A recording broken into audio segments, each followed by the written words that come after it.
வாங்க. வாங்க மாமா. தம்பி நல்லா இருக்கீங்களா? நான் நல்லா இருக்கேன். உட்காருங்க. போய் கூப்பிட்ட உடனே கிளம்பி வந்துட்டார் மாமா. நல்ல காரியம் பண்ணீங்க சம்மந்தி. நான் தான் மாணிக்கத்திட்ட சொன்னேன், நல்ல காரியத்தை தள்ளி போடக்கூடாது, அப்புறம் கடை கைமாறி போயிடும்னு. நீங்கள் சொல்கிறது ரொம்ப சரி. காலையில் எந்திரிச்சு காரியமாக சுந்தரத்தை போய் பார்க்கணும். எனக்கு அவர்கிட்ட இன்னொரு வேலை இருக்குது. இன்னொரு வேலையா? அது வேற ஒன்றும் இல்லை மாப்பிள்ள. இந்த போஸ் இருக்கிறானே, அவனுக்கு ஏகப்பட்ட பண பிரச்சனை. பொதுவாகவே அவனுக்கு நெளிவு சுழிவு பத்தாது, ஏதாவது பிரச்சனை இழுத்து விட்டுக்கிட்டே இருப்பேன். இப்போ பிரச்சனை எல்லாம் பெருசாகி மொழி பிதுங்குது பாவம். உதவி கேட்குறேன். எனக்கும் சுந்தரத்தை விட்ட யார் இருக்கிறா? நானும் ரொம்ப தயங்கினேன். ஒருத்தர்கிட்டயே திரும்ப திரும்ப உதவி கேட்கக்கூடாது தான். என்ன பண்ணுறது, சூழ்நிலை அப்படி இருக்குது. ஆனால் என்னை பொறுத்த வரைக்கும் சுந்தரம் ரொம்ப நல்லவர். தப்பாக நினைக்க மாட்டேன், உதவி பண்ணுவார். அது சரி. சரோ, என்னத்த? நீ இன்னைக்கு டாக்டர் வீட்டுக்கு போகணும்ல? ஆமா அத்தை. உங்க அப்பாவை கூட கூட்டிட்டு போயேன். அவருக்கும் உன் கூட காலார போயிட்டு வந்த மாதிரி இருக்கும்ல? ஏம்மா, ஏன் மாமாக்கு சிரமம் கொடுக்கணும்? நான் போயிட்டு வரேன் அண்ணியோட.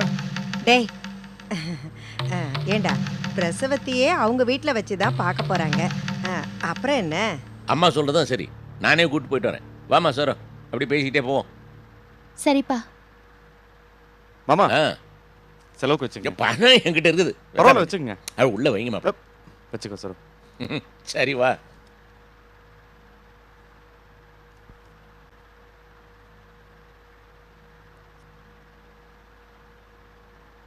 ஏண்டா மாணிக்கம், உன் மாமனாரு உனக்கு உதவி பண்ணுவார்னு வேலை மணக்கிட்டு போய் கூட்டிட்டு வந்தாக்க அவரே உனக்கு பெரிய உபத்திரவம் பண்ணுவார் போல இருக்கே.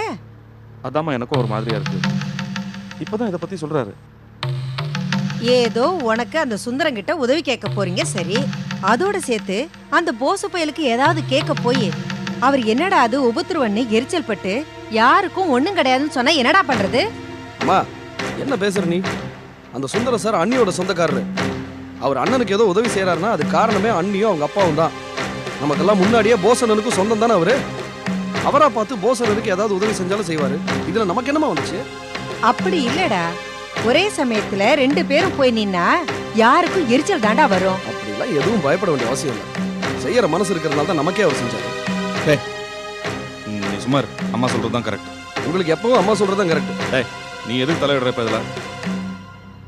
நீங்க கவலைப்படாதீங்க. நீங்க ஏதாவது பேச போய் அப்புறம் அனாவசியமா கெட்ட பேர் வரப்போகுது. நான் பாத்துக்கிறேன். ம், சரிப்பா.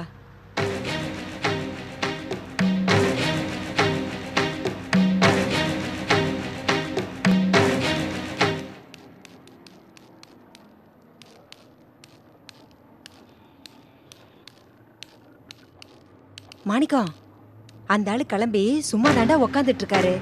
அந்த போஸ் வரதுக்காக காத்துட்டு இருக்காரு போல இருக்கு. அவன் வரதுக்குள்ள அவரை கூட்டிட்டு போயிடு. சரோ, கொஞ்சம் தண்ணி கொண்டாரியாமா? கிளம்பலாமா மாமா? கிளம்பலாம். ஒரு 10 நிமிஷம் வெயிட் பண்ணுவோமா? வெயிலுக்கு முன்னாடி போயிட்டு வந்தீங்கன்னா நல்லது. இல்லைன்னா உங்களுக்கு தானே சிரமம். நீங்கள் சொல்கிறது சரிதான். இந்த போஸ் பயிலுக்காக காத்துட்டு இருக்கிறேன். தனத்துக்கிட்ட படித்து சொன்னேன், சீக்கிரமே அனுப்பி வையவனு. காணுமேனு பார்க்குறேன். போஸுக்காக தான் காத்துட்டு இருக்கீங்களா? நான் கூட என்னடா அது கிளம்பின பிறகும் ஏதோ யோசனையா உக்காந்துட்டு இருக்கீங்களேன்னு பார்த்தேன். ஆமாம்மா, இதா வந்துடுவான் அதான் வந்துடுவான்னு காத்துட்டு இருக்கிறேன். அது வர வழியாக காணும். ஏமா சரோ, மணி என்னமாச்சு? ஒரு 10 மணி இருக்கும்பா. அவ்வளோ நேரம் ஆயிடுச்சா? நான் சொல்றேன்னு தப்பா நினைச்சுக்காதீங்க. போஸுக்கு பொறுப்புங்கிறது கொஞ்சம் கூட கிடையாது. நானும் கல்யாணம் ஆனதுல இருந்து கவனிச்சுட்டு தான் வரேன். அந்த தம்பி எதுக்கு எடுத்தாலும் நடாலடியா பேசுதே தவிர அவ்வளவு விவரம் கிடையாது. ஒரு இடத்துக்கு உதவிக்கு போறோம்னா நேரத்துக்கு போனாதானே நல்லது. இதுக்கே நாம சமயத்துக்கு போலன்னா அந்த சுந்தரைய என்ன நினைப்பாரு? நீங்க சொல்றதும் வாஸ்தவம் தான். நான் ஒண்ணு சொல்றேன் சம்பந்தி, அதுபடி செய்றீங்களா? என்ன சொல்லுங்க. நீங்க போறது முக்கியமான காரியம். போஸ் வேணா உங்களை காக்க வைக்கலாம், ஆனா நீங்க சுந்தரையாவை காக்க வைக்கிறது அவ்வளவு நல்லது இல்ல. நீங்களும் மாணிக்கமும் கிளம்புங்க. போசு தம்பி வந்தா நான் உடனே அங்க அனுப்பி வைக்கிறேன். ரைட்டுமா, நீங்க சொல்றது சரிதான். அப்போ கிளம்புவோம் மாப்பிள்ள. சரி, நாங்க வரோம். இந்த போஸை பாருங்க, அவன் காரியத்துக்கு கூட நேரத்துக்கு வரமாட்டேங்கிறான். எப்போ தான் திறந்து போறான்னு. வரோம்மா.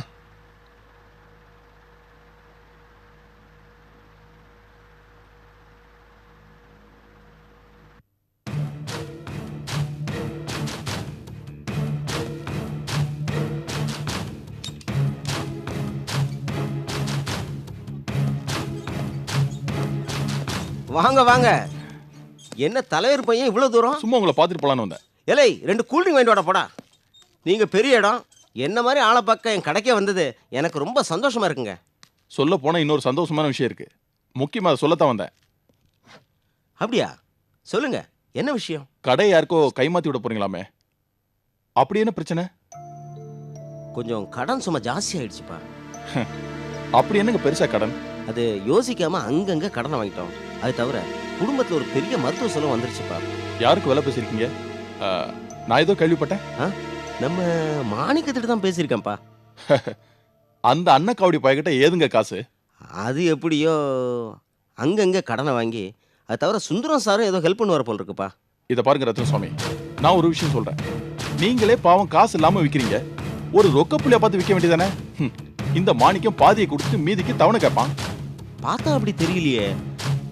மொத்த பணத்தையுமே பத்திரப்பதிவன்னைக்கு செட்டில் பண்றதா தானே பேசியிருக்காரு. அவன் அப்படிதான் சொல்லுவான். இந்த மாணிக்கத்தை பத்தி உங்களுக்கு தெரியாது, எனக்கு நல்லாவே தெரியும். அவனை மாதிரி கால வாரால நீங்க பார்த்திருக்கவே முடியாது. அப்படியா? கூல்ட்ரிங்க் சாப்பிடுங்க தம்பி.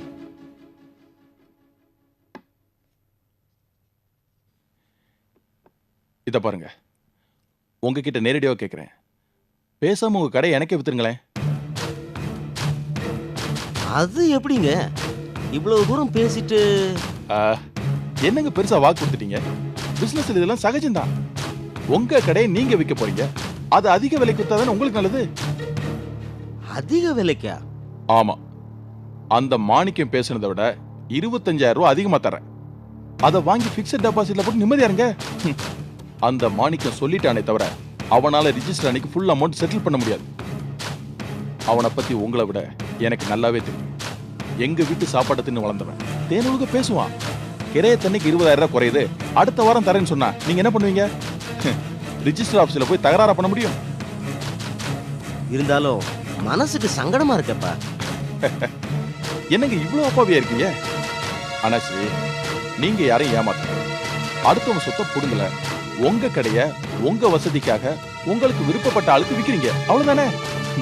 அதுவும் இல்லாம 25,000 ரூபாய் சொலையா எக்ஸ்ட்ராவா கிடைக்குது. நீங்க இப்ப இருக்க நிலைமைக்கு அது எவ்வளவு உதவியா இருக்கும் யோசிச்சு பாருங்க. இத பாருங்க, இதுல அதிகம் யோசனை பண்ண வேண்டாம். நீங்க எவ்வளவு கடன் பட்டு கஷ்டப்பட்டீங்க, அப்ப யார் உதவி பண்ணாங்க? காசுதான் அண்ணாச்சி முக்கியம். எந்த பக்கம் போனா அதிகமா கிடைக்குமோ அந்த பக்கம் போங்க. சரி தம்பி, நீங்க சொல்றதும் சரியா தான் படுது. இப்பதான் நீங்க சரியான ரூட்டுக்கு வந்திருக்கீங்க, கிளம்புங்க. மீதி அப்பா வச்சு பேசிக்கலாம். இன்னொரு முக்கியமான விஷயம், மாணிக்கு வந்து விசாரிச்சா உங்க கடப்பை எதுவும் உளறி போறான் சொல்லி வைங்க. சரிங்க. ஏலே இங்க வாடா. நான் தலைவர் பையன் கூட வெளியில போறேன். அந்த மாணிக்கு வந்து விசாரிச்சானா நீ மூச்சு விடக்கூடாது, புரிஞ்சுதா? போய் உட்கார். போலாமா?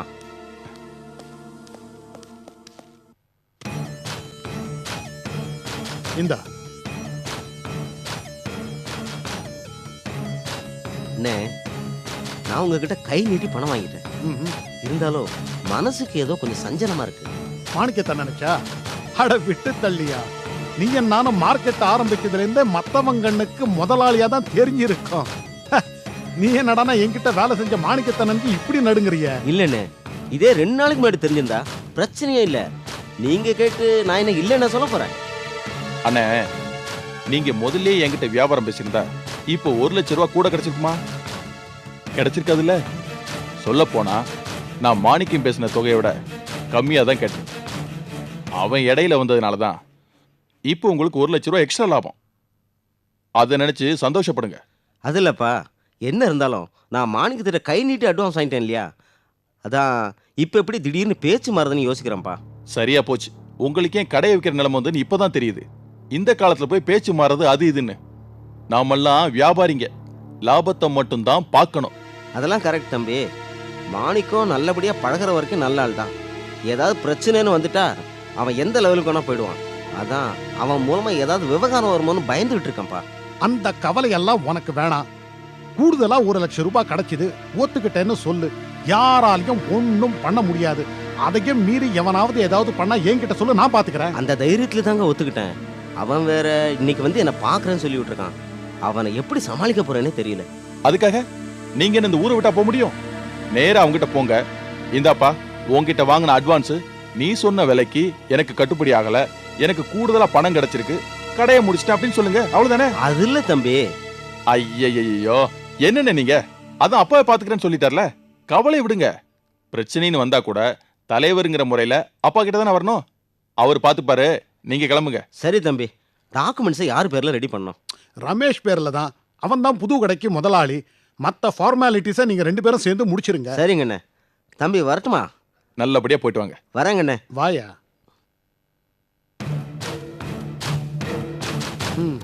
ஏண்டா ரமேஷ், இப்ப சந்தோஷம் தானே? ரொம்ப தேங்க்ஸ்ப்பா. நான் கூட இதெல்லாம் தேவையான்னு கேட்பீங்கன்னு நினைச்சேன். முதல்ல அப்படி என்னவோ நினைச்சது உண்மைதான். ஆனா நீ தொழில காட்டுற ஆர்வத்தை பார்த்த உடனே தப்பு இல்ல, செய்யலாம்னு முடிவு பண்ணிட்டேன். அந்த மாணிக்கம் ஏங்கிட்டே அவன் பண்ண ஃப்ராடுத்தனத்தை நியாயப்படுத்தி வியாபார தந்திரம் சொல்லி எகத்தலமா பேசினான்ல, எனக்கும் பிசினஸ் டாக்டிக்ஸ் தெரியும் காட்டத்தான் இந்த கடையை முடிச்சேன். ரமேஷ், கடையை வாங்கறதுக்கு வேணா போட்டி ஒரு காரணமா இருந்திருக்கலாம், காசும் கூடுதலா கொடுத்திருக்கலாம், அதுல எந்த தப்பும் இல்ல. ஆனா இப்போ இருக்கிற ஆர்வத்தை தொடர்ந்து வியாபாரத்துல காட்டி நீ வியாபாரத்தை தூக்கி நிறுத்தணும். கவலையே படாதீங்கப்பா, எக்ஸ்ட்ரா கொடுத்த 1 லட்சத்தை 2 மாசத்துல எடுத்து காட்டுறேன். என்ன, ஓகேவா? ஏங்க, எனக்கு என்னமோ இப்ப இப்படி ஒரு வியாபாரம் தேவையான்னு தோணுது. என்னடி நம்ம கடையையும் லாரி பிசினஸையும் பார்த்தா போதாதா? எதுக்கு அந்த மாணிக்கத்தோட வீணா தகராறு? புரியாம பேசாத. அன்னைக்கு மாணிக்கம் இவனை அவமானப்படுத்தி பேசின போது ரமேஷ் பட்ட கஷ்டம் எனக்கு தாண்டி தெரியும். அதோட இந்த இன்சல்ட் தான் ஒரு மனுஷனை பெரிய லெவலுக்கு கொண்டு வர வெறிய கொடுக்கும். நம்ம ரமேஷ் என்ன மாதிரி இல்ல, பிசினஸ்ல பெரிய ஆளா வரணும்னு ஆசைப்படுறான். வருவாங்கிற நம்பிக்கையும் எனக்கு இருக்கு. அதை ஏன் நாம தடுக்கணும்? நீ போய் உன் வேலையை பாருப்போ. எப்ப பார்த்தாலும் ஏதாவது முணுமுணுத்துட்டே இருக்க. வாங்க மாப்பிள்ள. அண்ணே, சோடா ஃபேக்டரி வச்சிருக்கிறதும் பலூன் வைக்கிறதும் ஒண்ணுதான்.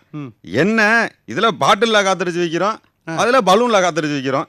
பலூன் வெடிச்சு போச்சுன்னு வச்சுக்கோங்க, நமக்கு லாபம், அடுத்தடுத்து புள்ளையா வாங்கும். பாட்டில் உடஞ்சு போச்சுன்னா நமக்கு நஷ்டம். இதுக்கு பேசாம பலூனே வித்துருக்கலாம் போல இருக்கு.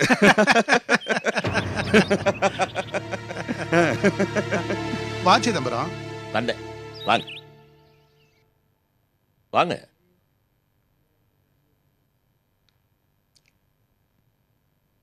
என்ன சுந்தரம், எப்படி இருக்கிற? நல்லா இருக்கேன். ஏன் இவ்வளவு லேட்டு? வாப்பா மாணிக்கம். அம்மா, நீ எப்போ வந்த? மாமா, நான் நேரம் இங்கே வந்துட்டேன். வந்து 1/2 மணி நேரம் ஆச்சு. என்னப்பா உனக்கா நான் இவ்வளோ நேரம் மாப்பிள்ளை வீட்டில் காத்திருந்தேன், நீ பாட்டு இங்கே வந்து உட்காந்துருக்குறேன். அதை ஏன் கேட்குற சிதம்பரம்? 1/2 மணி நேரமா பொழுது போனதே தெரியல. அவ்வளவு ஜாலியா இருந்துச்சு. உட்காருப்பா மாணிக்கம். பரவாயில்லைங்க. என்ன போஸ், வீட்டுக்கு கூட வராமல் இங்கே வந்து உட்காந்துருக்கீங்க? வீட்டுக்கு வருவீங்கன்னு எதிர்பார்த்தேன். ஏமாத்திட்டீங்களா? அது வந்து நேராக வந்துட்டேன். என்ன சகல கொலையிறேன்.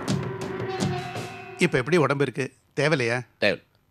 தப்பாக நினைக்கக்கூடாது. என்னால் உன்னை வந்து பார்க்க முடியல, நிறைய வேலை. அதான் மாணிக்கத்தை போய் நேரில் பார்த்துட்டு வான்னு சொன்னேன்.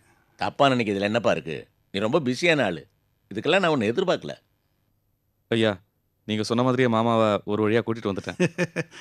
எதுக்கு கண்டதெல்லாம் பேசிக்கிட்டு நேர மேட்டருக்கு வான்னு சொல்கிற இல்லையா மாணிக்கம்? ஐயோ, அப்படியெல்லாம் இல்லை. பரவாயில்ல பரவாயில்ல, அப்படி தான் இருக்கணும். சிதம்பரம், நீ கட்டாயம் இங்கே வரணும்னு எனக்கு ஆசை. நீ எனக்கு ராசியான ஆள், மாணிக்கம் உன் மாப்பிள்ளை. அதனால் எந்த நல்ல காரியம் செஞ்சாலும் நீ அவசியம் இருக்கணும்னு நான் ஆசைப்பட்டேன். நீ இப்படி சொல்ல கேட்குறதுக்கே சந்தோஷமாக இருக்கு. மாப்பிள்ளை புதுசாக கடை வாங்குறதுக்கு நீ அவருக்கு உதவி பண்ணுறதே ஒரு நல்ல மனசை காட்டுதுப்பா. இதில் என்ன இருக்குது? காசை விரயம் பண்ணுறதும் தப்பு, சும்மா வச்சிருக்கிறதும் தப்பு. ஒன்றை பத்தாக்கி காட்டுற திறமையும் ஆர்வம் இருக்கிற ஒருத்தருக்கு நாம் உதவி பண்ணுறது நாம் காசுக்கு கொடுக்குற கௌரவம். அதைத்தானே மாணிக்கத்துக்கு நான் செய்கிறேன்.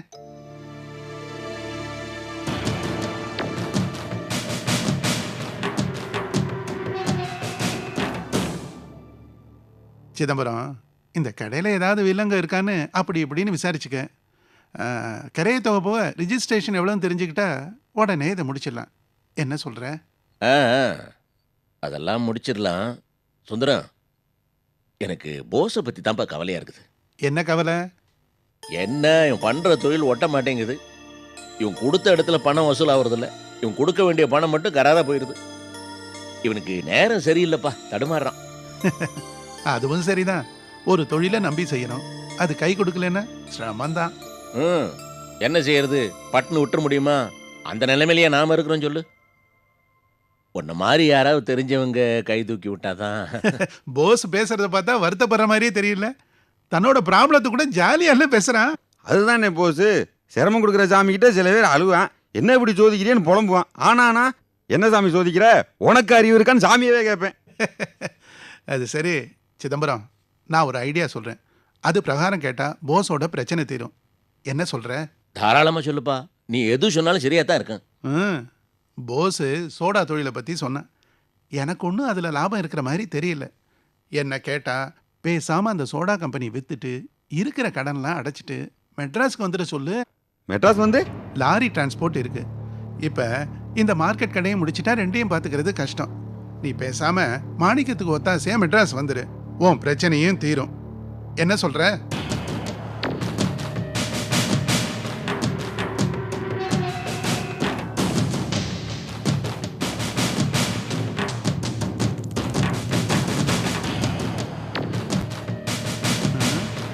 என்னப்பா ரெண்டு பேரும் உற்சாகமா சரின்னு சொல்லுவீங்கன்னு பார்த்தா அமைதியா இருக்கீங்க.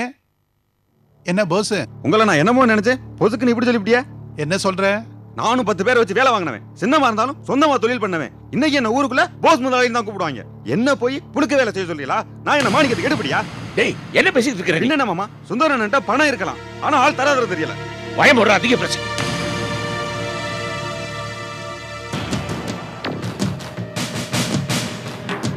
என்ன போஸ் நீங்க அப்படி நினைக்கிறீங்க?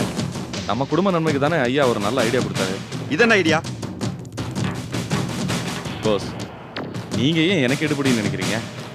நானே உங்களுக்கு எடுபடியா இருந்துட்டு போறேன். எனக்கு இந்த வேலை பிடிக்கல. இதை பாருங்க, நம்ம 2 பேருமே வேலை செய்யற ஆளுங்க. சுந்தரையா தான் நமக்கு முதலாளி. அப்படி இருக்கும்போது நீங்க அப்படி நினைக்கவே தேவையில்லை. ஆமையா, நான் கஷ்டப்படுறேன், நீங்களா பிச்சை போடுங்கன்னு வந்து கேட்டனா எல்லாரும் என்ன அவமானப்படுத்துற மாதிரியே பேசுங்க. என்ன போஸ் ஏன் இப்படி வளர்ற? போதுனே போதும், இப்ப எனக்கு எல்லாம் புரியுது. நான் காசு இல்லாம கஷ்டப்படுறேன், அதனால உங்க எல்லாரும் என்ன பார்த்தா இலக்காரமா போச்சு. இங்க எல்லாமே என்ன அவமானப்படுத்துற மாதிரியே நடக்குது. ஒண்ணு மட்டும் ஞாபகத்துல வச்சுங்க, எனக்கு யாரோட உதவி இல்லாம எல்லாத்தையும் என்னால சமாளிச்சுக்க முடியும். ஏ போஸ், எத்தனை பெரிய மனுஷன் உட்கார்ந்துருக்காரு, இப்படியே பேசுறது? வேணாம் மாமா, எந்த பெரிய மனுஷன் தயவு எனக்கு தேவையில்லை, நான் கிளம்புறேன். என்ன போஸ்?